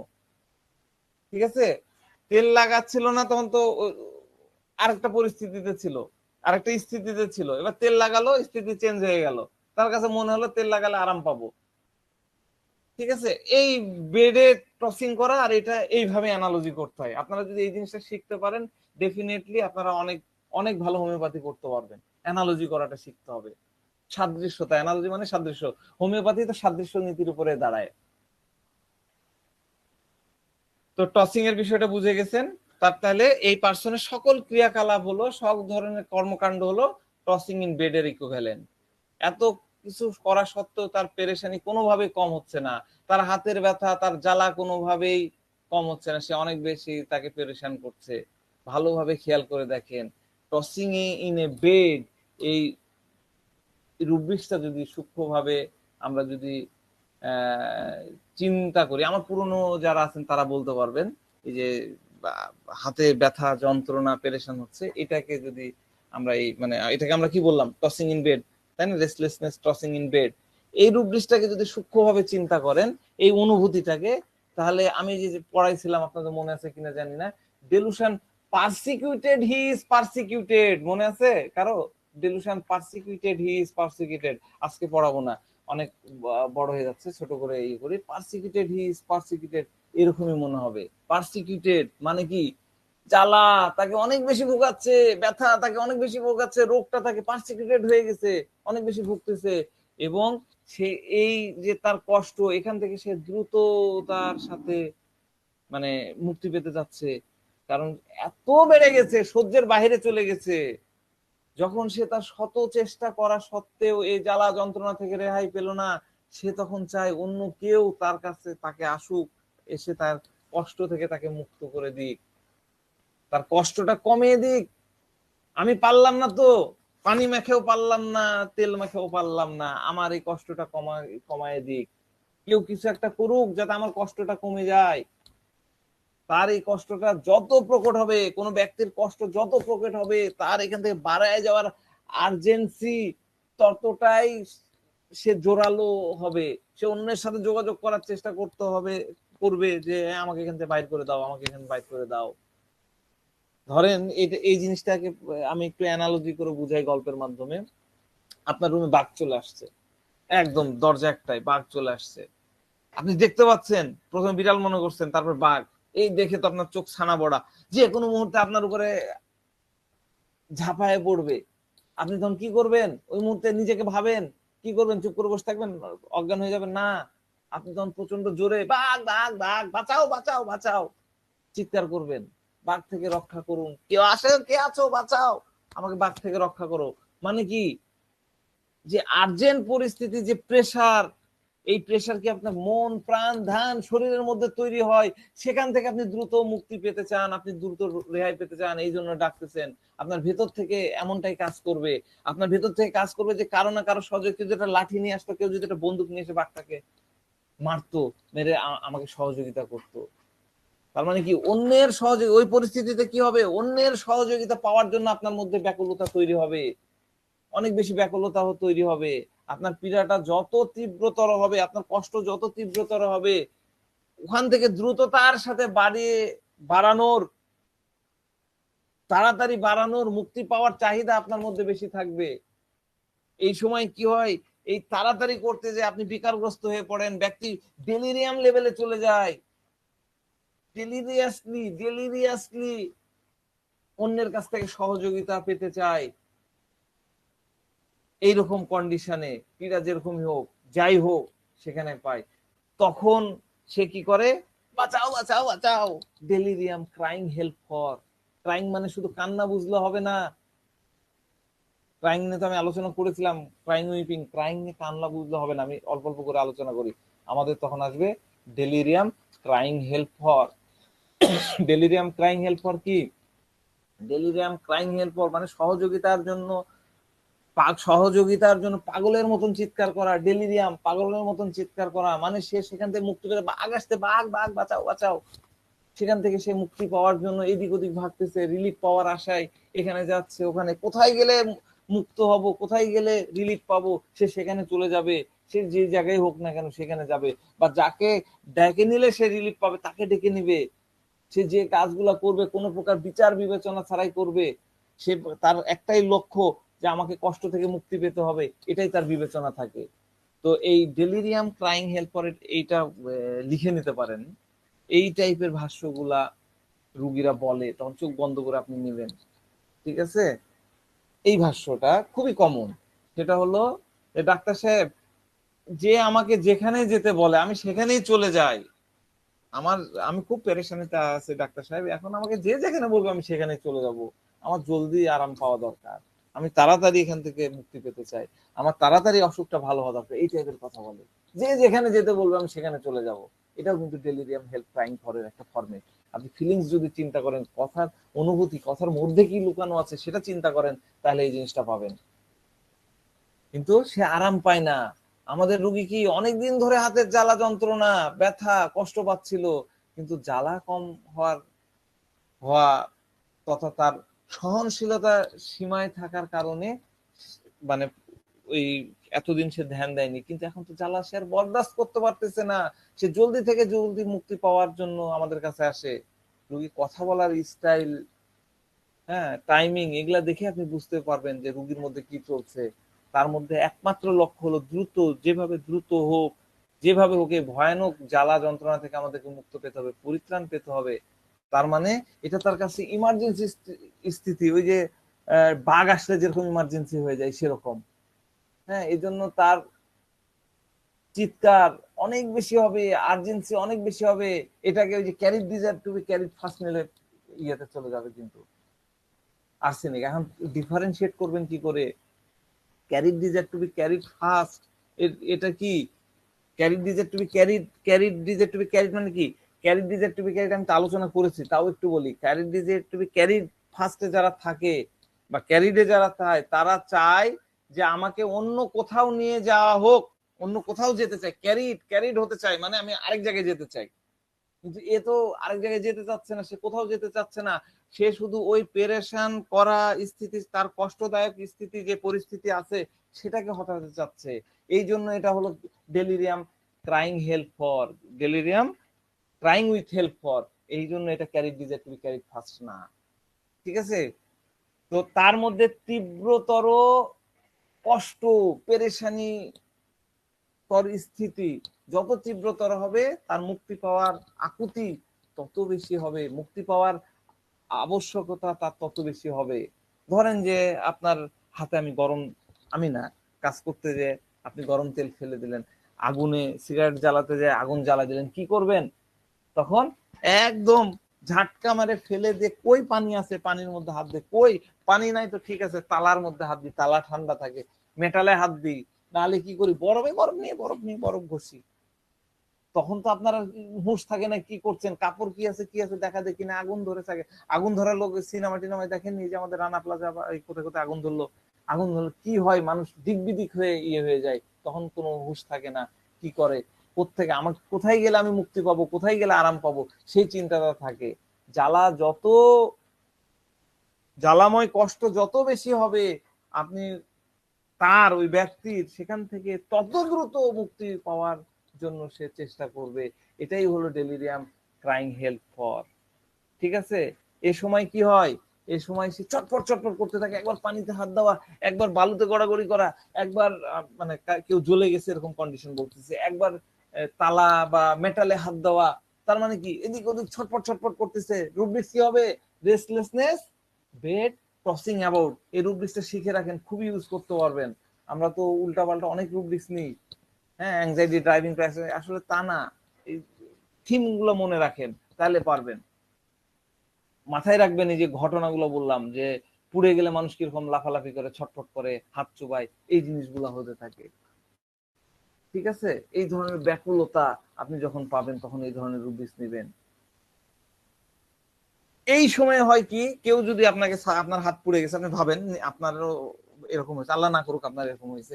এখন যদি কেউ আপনাকে এসে, আপনার মা, আপনার বউ বা কেউ এসে বলে যে এই তোমার এরকম, তোমার এটা করো, এটা দাও, ওইটা করো, এরকম করা উচিত হয়নি, তুমি দেখতে পাও না ওখানে হাত দিয়েছো কেন, একটু সিনসিয়ার না, এরকম যদি বক বক করা শুরু করে, এরকম যদি কথা বলা শুরু করে, হ্যাঁ, তোমার গায়ে তেল পরে কি করে, একটা কাপড় নিতে পারো না, এরকম কথা যখন বলে, তখন কি হবে, তখন ওই ব্যক্তির মধ্যে কিন্তু প্রচন্ড রাগ, ইরিটেশন তৈরি হবে, বিরক্ত হয়ে যাবে, মেজাজ খিটমিটে হয়ে যাবে। এই কথাগুলো তাকে অনেক বেশি পিঞ্চিং করবে, আমার হাত পুড়ে গেছে আর তুমি বকাবকি করো, হ্যাঁ, ফাজলামো পাইছো। এইখানে কি আসবে? এইখানে আসবে হচ্ছে ইরিটেবল পেন্ডিউরিং, ইরিটেবল পেন্ডিউরিং, ইরিটেবল টাচ পয়েন্ট, এরকম অনেক রুব্রিক্স আছে। ইরিটেবল পেন্ডিউরিং আমরা এই রুব্রিক্সটা নিতে পারি। হ্যাঁ, ঠিক এইভাবে আমরা দেখতে পাই, ছোট্ট একটা রুব্রিক্স ধরে যদি আমরা ধরতে পারি, তাহলে দেখবেন একটার পর একটা রুব্রিক্স এমনি এমনি চলে আসে। হ্যাঁ, এবার আপনারা হয়তো ক্যান্থারিসের মানে আমরা ক্লাসিক্যাল ডাক্তাররা ক্যান্থারিস ইউজ করি জ্বালা যন্ত্রণায়। আপনারা এখন দেখেন, একটু গভীরভাবে চিন্তা করেন আমার এই আলোচনাগুলা, তাহলে বুঝতে পারবেন যে ক্যান্থারিস কেন অবার্থভাবে আমাদের ক্লাসিক্যাল ডাক্তাররা বুঝে হোক না বুঝে দিয়ে দেয়। কারণ জ্বালা কষ্টের যে সিমটম ক্যান্থারিসের সিমটমের সাথে ম্যাচ করছে। ঠিক আছে? জ্বালা পোড়ার কি ফার্স্ট এইড হিসাবে আমরা ক্যান্থারিসকে ব্যবহার করি, তাই না? আমার বাড়িতেও ক্যান্থারিস মলম আছে, বলা লাগে না বাচ্চাদেরকে, কোথাও ছ্যাঁকা খেলেই করে ফেলে। তো এই পুড়ে গেল, জ্বলে গেল, ওই সময় কিন্তু মানুষের মধ্যে এই ফিলিংস গুলো তৈরি হয়, এরকম অ্যাটিটিউড, এরকম তৈরি হয়, ভয়াবহতা, ব্যাকুলতা, যাই বলেন, এগুলো তৈরি হয়। তখন কিন্তু ক্যান্সারিস দিয়ে দিলেন, একদম কাজে কাজ হবে। ঠিক ওইভাবে চিন্তা করেন যাদের মানে আমার এই পর্যন্ত অভিজ্ঞতা নেই, অনেকেরই হয়েছেন, আমাদের এখানে আপারা আছেন, তাদেরও অনেকেরই হয়। ইউটিআই প্রবলেম যখন হয়, ফোটা ফোটা প্রস্রাব যাওয়ার সময় যে জ্বালা যন্ত্রণা, টয়লেট করতে পারে না, আমার হয়নি এটা বলা যাবে না, শীতকালে একবার ওরকম প্রস্রাব করতে যায়, মনে হচ্ছে লাভ দিয়ে উঠছি, একটা ফোঁটা বানানোর সময় মধ্যে লাভ দিয়ে উঠতেছি। এই ক্ষেত্রগুলো কি ক্যান্সারিসের ক্ষেত্র, এমনি এমনি তৈরি হয় না। ইনবিল্ট মাইন্ড কিন্তু ওখানে হয়েছে, মাইন্ড দেওয়া লাগেনি, দেখা লাগেনি ক্যান্সারিস দেওয়ার সময়, ওই ডাক্তাররা দেননি, কিন্তু এখন আপনারা বুঝতে পারবেন যে এই কারণে ক্যান্সারিসটা কাজ করতো। কিন্তু আপনারা যখন দেখবেন কোন জায়গায় পুড়ে গেছে, ভয়ানক ভাবে পুড়ে গেছে, স্কিনের লেয়ার বলেছিলাম গতদিন, এই লেয়ারের মানে তৃতীয় চতুর্থ লেয়ার ডিপ ভাবে নষ্ট হয়ে গেছে, হাড্ডি বাড়িয়ে গেছে, সেখানে আপনি কোনো ভয়ানক পীড়ার অনুভূতি পাবেন না, কারণ তার নার্ভাস সিস্টেম নষ্ট হয়ে গেছে, সেখানে ক্যান্সারিসের সিমটম থাকবে না। ওই সময় যদি আপনি ক্যান্সারিস প্রয়োগ করেন, খাওয়ান আর চুবাইয়া দেন, সেখানে ক্যান্সারিস কাজ করবে না। হ্যাঁ, এই সময় হয়তো অন্য কোনো ওষুধ কাজ করবে, যেটার সাথে সিমটম ম্যাচ করবে, সেটার কাজ করবে। তো আমার এত কথা বলার একটাই জায়গা, একটাই উদ্দেশ্য, সেটা হলো যে কখনো এরকম ট্যাগ মার্ক লাগাতে নাই যে ক্যান্সারিস পুড়ে যাওয়ার ওষুধ, হ্যাঁ এটা অমুকের ওষুধ, এটা ইউটিআই ওষুধ, এই ট্যাগ মার্কটা লাগাবেন না। এই কেসটা যেরকম মানে পার্সোনালিটি ম্যাচিং হয়ে যাচ্ছে, ঠিক এইরকম দেখবেন যে আপনার কেসে যদি পার্সোনালিটি ম্যাচিং হয়ে যায়, তখন আপনারা প্রয়োগ করবেন, ডেফিনেটলি আপনারা আহ, কাজ পাবেন। ঠিক আছে? তো এরা কি হলো, সে দ্রুততার সাথে মুক্তি পেতে যাচ্ছে। আমি আর 5 মিনিট নেবো, আপনাদের বেশি সময় নষ্ট করবো না, কালকে আমার ডিউটি আছে। আরেকটা রুব্রিক্স যেটা দিয়ে আসলে ক্যান্সারিসকে একদম আহ, মানে এই কেসটাকে একদম পারফেক্টলি সলিউশন করা যায়, সেটা হলো delusion চকড ice cold hand by. দেখেন আমি রুব্রিক্সটা দিয়ে দিচ্ছি, আবার দিলাম, delusion Chak ice cool hand by. খুব সুন্দর ব্যাখ্যা দিয়েছেন আমার একজন স্টুডেন্ট, এইখানে খুবই সুন্দর। এখানে কি আমি তো এটার আলোচনা করেছিলাম, নতুনদের জন্য একটু বলি যে ডেলুশন চকড আইস কুল্ড হ্যান্ড, আইসি কুল্ড হ্যান্ড, হ্যাঁ এর অর্থ হলো কি, এর অর্থ হলো বরফের মতন ঠান্ডা হাত দিয়ে শ্বাসরোধ করা হচ্ছে। ঠান্ডা হাতটা কিরকম, বরফের মতন ঠান্ডা হাত। চকড, চকড মানে কি, শ্বাসরোধ করা। তো এই বরফের মতো ঠান্ডা হাত কথাটা কি, আইস কুল্ড হ্যান্ড বলতে কি বোঝায়? এটার অর্থ এই না যে আপনি বরফের মধ্যে হাত দিবেন, যে হাতটাকে একদম ঠান্ডা বানায় নিবেন, একদম পানিতে দিলে যখন আমাদের হাত ঠান্ডা হয়ে যায়, একদম ঠান্ডা হয়ে গেলে তারপরে গলাটা চেপে ধরবেন, এটা কিন্তু না, এইটা না। হ্যাঁ, এটা এক ধরনের উপমা, এটা এক ধরনের মিসাল বলে হিন্দিতে, এই উর্দুতে মিসাল, এটা এক ধরনের উপমা দেওয়া আছে। বরফের মতো ঠান্ডা হাত মানে, বরফের মতো ঠান্ডা হাতের অর্থ হলো এমন ব্যক্তি যার মধ্যে ন্যূনতম করুণার ভাব নাই, ন্যূনতম দয়ার ভাব নাই, দয়ার ভাবনা নাই। আইস কুল হ্যান্ড, উষ্ণতার অনুভূতি, অনুভূতি থাকে না, উষ্ণ অনুভূতার তার মধ্যে থাকে না, প্রেম ভাবনা থাকে না, ভালোবাসা থাকে না, সেটাকে বলে আইস কুল হ্যান্ড। তার যে কাজ করার থাকে সেটা সে করেই ফেলবে, তার হৃদয়ে দয়া মায়া নাই, করুণা থাকে না। তখন সে, আপনি ছটফট করছেন না কি করছেন সেটা সে দেখবে না, তার যেটা করার সেটা সে করে ফেলবে। সুতরাং এর অর্থ হলো কোনোভাবে তার পীড়ার অনুভূতি, কষ্টের যে অনুভূতি, যেটা ব্যক্তি গলাকে চেপে ধরছে, তাকে ছাড়ছে না, মানে তাকে শ্বাসরোধ করে ফেলছে, চক করে ফেলছে, ব্যক্তি এমন স্থিতিতে ফেসে গেছে যেখান থেকে বেঁচে ফেরা বা মুক্ত হওয়ার কোনো সম্ভাবনা নাই, চক হয়ে গেছে, শ্বাসরুদ্ধ হয়েই সে মারা যাবে, সে মরে যাবে। তো যখন এরকম ভয়াবহ বা পীড়াদায়ক স্থিতিতে কেউ থাকবে, এটা খুবই স্বাভাবিক, একজন ব্যক্তি দ্রুততার সাথে সেই পীড়াদায়ক স্থিতি থেকে মুক্ত হতে চাইবে। আপনি ভাবেন আমি আপনার গলা চিপে ধরেছি, বা আপনার পাশে যিনি আছেন তিনি আপনার গলাটাকে চিপে, আপনি কি করবেন? খামচাবেন, এই করবেন ওই করবেন, মানে সেখান থেকে মুক্তি পাওয়ার জন্য ছটফট ছটফট করতে থাকবেন। এরকম ছটফটানি স্থিতি ক্যান্সারিসের মধ্যে তৈরি হয়। ব্যক্তি জলদি থেকে জলদি ওই অবস্থা থেকে মুক্তি পাওয়ার জন্য চেষ্টা করতে থাকে। আর যদি সে নিজের শক্তি দিয়ে মুক্ত হতে না পারে, তখন সে কি করবে, ডাকতে থাকবে, চিৎকার করতে থাকবে, এই আমাকে বাঁচাও, আমাকে বাঁচাও, হ্যাঁ আমাকে বাঁচাও। যদি ডাকার ক্ষমতা না থাকে, গলা তো চেপে ধরেছেন, ডাকার ক্ষমতা না থাকে, তখন কি করবে? তখন কি চিৎকার করবে কিভাবে? ভয়েস নাই, তখন চিৎকার করবে কি করবে? এগুলা হলো বুঝতে হবে। হ্যাঁ, এই চিৎকারের অর্থটা এই না যে সে জোরে জোরে আওয়াজ দিচ্ছে, বরং সহযোগিতার জন্য মানে সে ডাকতেছে নাম ধরে ধরে, এটা না, বরং এটার হলো যে সহযোগিতার জন্য দ্রুততা, মানে তার যে সহযোগিতা সেটা দ্রুততার সাথে তার কাছে পৌঁছানো দরকার। মানে জলদি থেকে জলদি আসো, না আমি শেষ, আমি মরে যাচ্ছি, আমার ব্যথা হচ্ছে, আমার কষ্ট হচ্ছে, জলদি জলদি আমাকে মুক্ত করে দাও। কোনো অবস্থাতেই আমি আর এরকম কোনোভাবে আমি এই অবস্থায় সহ্য করতে পারছি না, আমি কষ্ট সহ্য করতে পারছি না, আমাকে ওষুধ দাও, আমাকে বড়ি দাও, আমাকে একদম ভালো কিছু দাও, জার্মানি ওষুধ দাও, তাও বলে দিতে পারে। তার প্রয়োজনীয়তা, তার যেভাবে আকুতি সেইভাবে সে প্রকাশ করবে। তার মানে কি, আমরা সরাসরি দেখেন চক থেকে কিন্তু delirium crying help for rubrics কিন্তু আমরা পেয়ে যেতে পারি। এইভাবে আর কি একটা রুব্রিক্সের সাথে আরেকটা রুব্রিক্স জুড়ে যায়। আপনি যদি প্রকৃত কেস টেকিং করতে পারেন তাহলে দেখবেন যে একটার সাথে একটা অটোমেটিক চলে আসছে, আপনাকে অনেকগুলো রুব্রিক্স নেওয়ার প্রয়োজন হবে না। আর আপনি যদি রুব্রিক্সের শাব্দিক অর্থ নেন, ডিকশনারি মিনিং নেন, আমাদের যে রেপার্টরির বাংলা অনুবাদের বইগুলো পাওয়া যায় সেরকম নেন, তাহলে দেখবেন যে একটা রুব্রিক্সের সাথে আরেকটা রুব্রিক্সের কোনো সম্পর্ক নাই। কোথায় ডেলুশন চকড আর কোথায় ডেলিরিয়াম ক্রাইং, দুই জায়গায়। শাব্দিক অর্থ দিয়ে আপনি কখনোই দুটো রুব্রিক্সকে এক জায়গায় আনতে পারবেন না।